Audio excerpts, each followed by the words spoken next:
So, what am I talking about today? Well, I'm going to start with the Evolutionary Council, the Fifth Dimensional Evolutionary Council. Now, the Evolutionary Council is it's a council made up of the souls that are involved in the total evolutionary progression of literally all souls, okay? So it's kind of like an overseeing body, but it's very open and very, it receives information, just like any council here that is open and not closed. It would be open to receiving ideas and suggestions. And there were many fifth dimensionals who did come to the Evolutionary Council with thoughts and ideas as to how to help the evolutionary system that was in place to help the four lower kingdoms, how to improve it. Okay. And it was determined, as I mentioned last week, that interplanetaries could best serve the human community if they carried the true soul essence while in a bodily form, in a human bodily form. And I explained last week that it's because the human community responds better at the 5 sense level than they do to abstract energy projections. So as this plan was finalized, the call went forth, and I mentioned this last week, for the volunteers who would like to choose to return to the human community to take on the human facade soul over an aspect, a fifth dimensional aspect, and who would agree to be in place for billions and billions and billions of years. Okay? So to be a volunteer, you didn't just volunteer for 1,000 years or 10,000 years or 1,000,000 years. You volunteered to be in place for billions and cadillions, okay? Let's just make it really shorten the billions and billions to cadillions, okay? I know it's not a real word, but everybody knows that means a huge amount of years. So we agreed, and actually we agreed to remain there until, let me get the quote, until the completion of the evolutionary acceleration had been accomplished.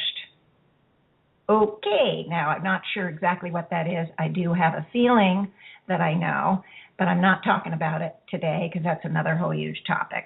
Okay, now the souls that agreed to return also agreed not only to be in place for those billions of years, but also agreed to obey the rules and regulations of the human community and of the free will kingdom. Okay, you remember maybe from last week that when the humanities graduate into the fifth dimension, we move from the free will arena into the divine will, where we consciously take on divine will, move into the divine will arena.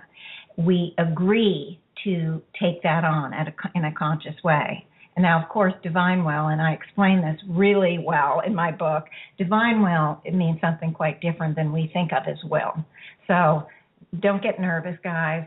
You know, maybe read Soul Psychology, because I have a whole chapter, I think, on will, and it clarifies a lot of stuff. So you might find that really interesting. Anyway, but when we're returning to the human kingdom arena, we have to obey the rules and regulations that are present here. Okay. Now, one of the things that we did is, as the aspect, that fifth dimensional aspect that I talked about last week, as that fifth dimensional aspect of ourselves de-intensified, we did something else that was very important. We split each fifth dimensional aspect that was returning, split into a male principled soul and a female principled soul. Okay. What you guys don't realize, because I haven't talked about it yet, and I will get to the graduation process down the line, But when we do graduate, we merge the totality of our soul and our body, because we take our body with us, hello, the soul and the body into an androgynous state. So all interplanetaries in the fifth dimension are androgynous, completely and totally having melded the totality of their masculine and feminine form and masculine and feminine soul. So it's completely androgynous. Now, each part, when we split, is always connected to the totality of the androgynous whole, but it is separate, each aspect carrying its own human facade soul. Hello? Didn't I tell you guys there's so much more about the soul you have no idea about? This is one part. This is one aspect. So each fifth dimensional, upon returning, split into the fully female principal soul and the fully male principal soul. Each principal soul took on the human facade form. So each fifth dimensional literally has two human facades in the universe. Okay? Now, why did we have to split? Well, hello. We can't have an androgynous aspect in a kingdom that carries the male and the female, and I'll get to this in just 1 second. Because in the human kingdom, one of the rules and regulations is that there has to be a male and female body, and it has to be born of human parents. So,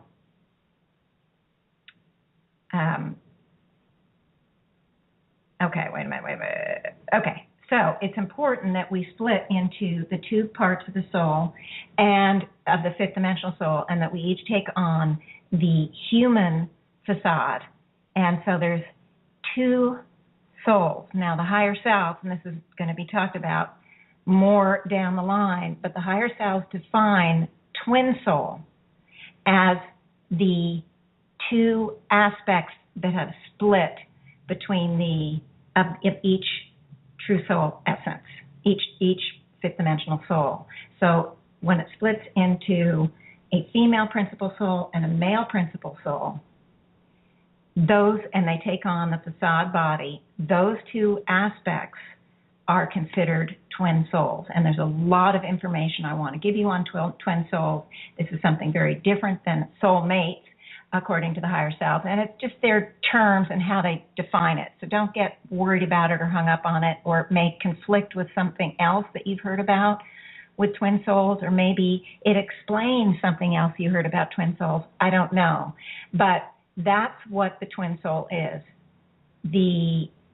When a male or a female meet and they carry the opposite or the other part. So if I'm carrying the female principal soul and I meet someone who's carrying the male principal soul, we would be twin souls.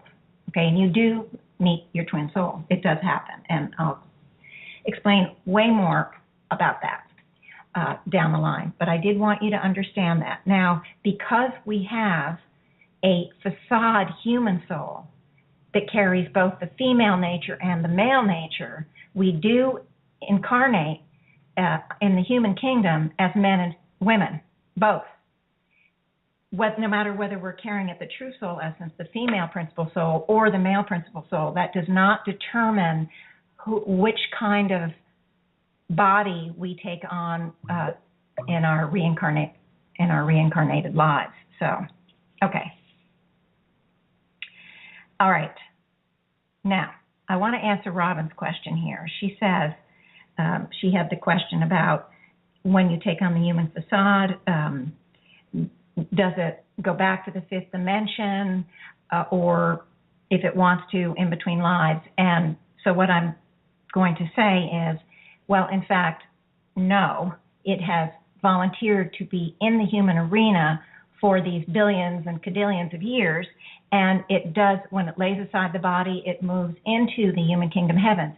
It still carries the true soul essence there, and that true soul essence, with the being in the facade, but without the density of the body, the true soul essence can do a lot of stuff, and it does a lot of stuff. which I'm not going to talk about here because it's another huge topic, but it doesn't mean it's limited or restricted, but it is housed within the human kingdom heavens. The human kingdom universe, as I explained in my book, Soul Psychology, contains both the in-body arena and the out-of-body arena. And the in-body arena is this human dimension that we live in, and it's in all planets that are housing humanities. And the out-of-body is the human kingdom heavens. As I think I explained in another show, the human kingdom heavens is but a thin veil, and when we lay aside the body, that's where we go. So both these parts are part of the human kingdom universe. And as a facade, you do stay within the human kingdom universe. That's what you have agreed to. But again, that true soul essence can be active and very active, whether we're in body or out, actually. Okay, now, she also said, do we have to stay around till we get healed? Well, the fact of the matter is when we came in, and I think I mentioned it last week, the human facade comes in with all the knowledge, but no experience. So we take on the same misunderstandings, the same misconceptions, the same emotional hurts, wounds, and problems as any human would. We take on the same. So and we are as clueless, maybe not at first, when we first incarnated as a facade, but it's been so much time now because we've been around for so many eons. We don't remember either. So when we come into the human, when we reincarnate, we're not sure what's going on. Now there are times like right now where fifth dimensionals are really motivated from that true soul essence to move into a state of clearing and cleansing, that soul mind detox I talked about last week and before, so that we can move into being more connected to that true soul essence and operate more and more from that place where we carry so much more information and knowledge and that very high frequency energy. So that I hope, yes, we will, just like a human soul, we will move in a lot of lives to try to understand, to try to balance, to try to heal. But there will be lives where we're not trying to do that. Maybe we're taking a break. I mean, I've heard of some very, very serious fifth dimensionals who are just so determined to help that they take on very, very difficult, vicious, cruel lives, and then they need time literally to recover. And so they'll take on a series of lives. It can be 1, it can be 5, it can be 30, where they just are hanging out both in and out of body to heal, as a way to not take on any more quote-unquote destiny patterns, and just allow themselves to move through and do some soul mind detox. Now, okay, I think that answers Robin's question. Okay, so here's the deal. The fifth dimension has a conglomerate soul. Every dimension has a conglomerate soul, and I think I've talked about it. When the soul is ready to move into the next dimensional frequency, no matter what dimension you're in, it first moves into level 8, which is symbolically level 8. It's the conglomerate soul of that dimension, and it contains all information and knowledge from that dimension. So before we go into the fifth dimension, we would move into the human conglomerate soul, and this way we take in all that information and knowledge, because we can't possibly experience 100% of it. But whatever we have experienced would have brought us to the point of awareness and consciousness so that we're ready to do the graduation. And before we move into the fifth dimension, we want every soul to be on an even playing field, every soul to have the same concepts, ideas, knowledge before moving into that fifth dimensional realm. So the fifth dimension has the same conglomerate fifth dimensional level. It's the 8th level of the fifth dimension. And of course, well, anyway, it's the 8th level. And when the volunteers came through, no matter where they were in their processing and learning and growing through the fifth dimension, they were all moved into that fifth dimensional conglomerate soul level. Why? So that they could take on the highest frequency possible before returning to, as the dual soul, returning to the fourth dimension. It's very important because they wanted this whole process to be in the highest ideal possible. So they would partake of this totality so they could bring to the human community that highest fifth dimensional vibration that they could reach. Okay. Now, when they get to the human community, this high frequency is then electrically transmitted, okay, to the human community, and the human community magnetically pulls into its soul, at the soul space level, the elements that it's ready to take in at any point in time. Because the interplanetary, or the fifth dimensional dimension, is, you could symbolically think of it as electrical in its vibration, and it travels at a much higher rate of speed than the fourth dimensional level, which you could look at as magnetic in nature.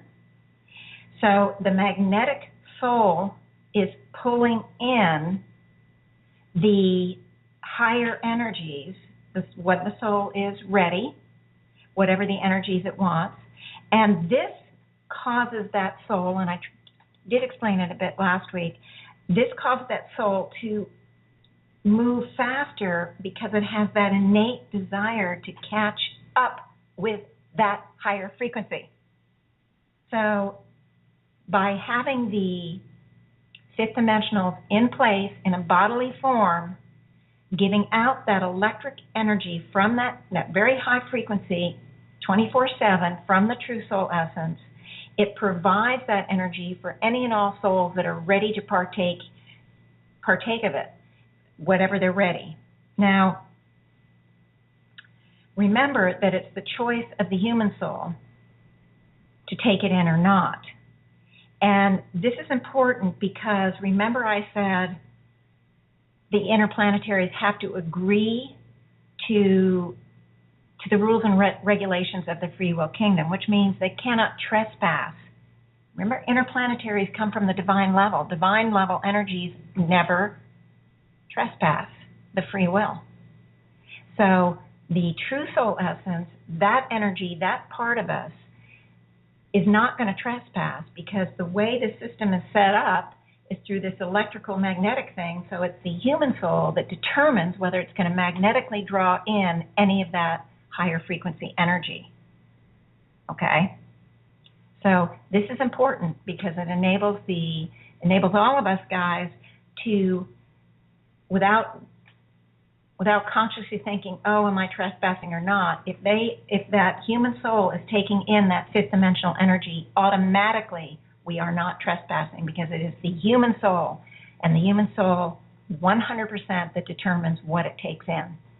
We are not standing there and force feeding it down anybody. Never would happen. Doesn't happen from the fifth dimension, doesn't happen from any of the divine dimensions. Never happens. Let me just review a little bit on will. The three lower kingdoms, mineral, plant, and animal, are on instinctive will, guys. Okay? They're on instinctive will. They are guided and directed through the pure soul essence. It is a divine will frequency. They do not have free will there. They are guided through the pure soul essence. Human kingdom, the free will. 5, 6, 7, and 8 are spiritual will, also on the divine will frequency. But the difference between those three kingdoms and the three lower kingdoms is that it's a conscious decision to move into the free will. Okay, just want to clarify that. Okay, now,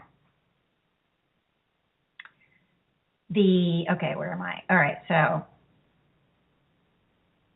that basically is a little bit that I'm going to give to you guys today. But way back in the 80s, when I learned began learning all of this information, the higher selves requested of all of us that we begin to really focus on the idea of becoming a channel of this true soul essence energy and allowing it to work with us and through us.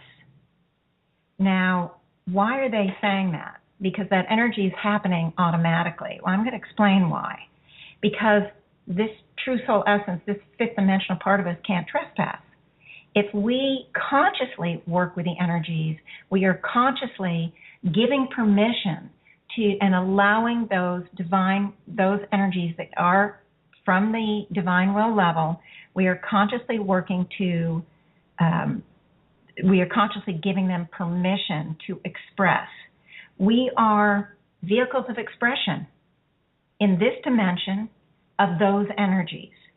And we volunteered, we volunteered to be those vehicles of expression.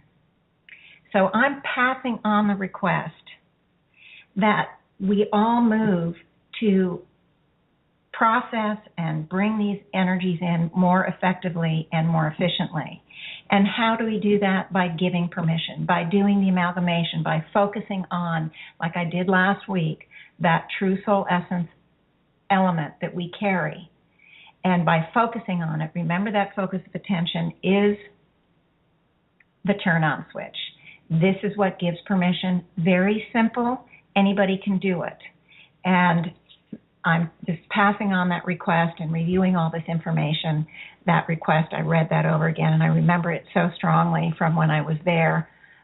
And I heard it the first time. And, you come away thinking, oh, I'm going to do that. And then, of course, it goes in and out of your consciousness. And sometimes we're much more, we pay attention and we're focused. And other times life takes over and it's like, what am I supposed to focus on again? Anyway, so that's the way it's going to be for all of you. The more we neutralize, the more we amalgamate and give permission for these higher divine frequencies to move in and help us and other souls, the more effectively and efficiently we will be operating in this reality. And we do have a lot to do. So that will be unfolding. I don't even know if I have enough time in a year. It's so much. Anyway, enough for you all to take in for one day. It was some little bit of repetition and some new things. I'm going to say goodbye. Have a wonderful week. I will be back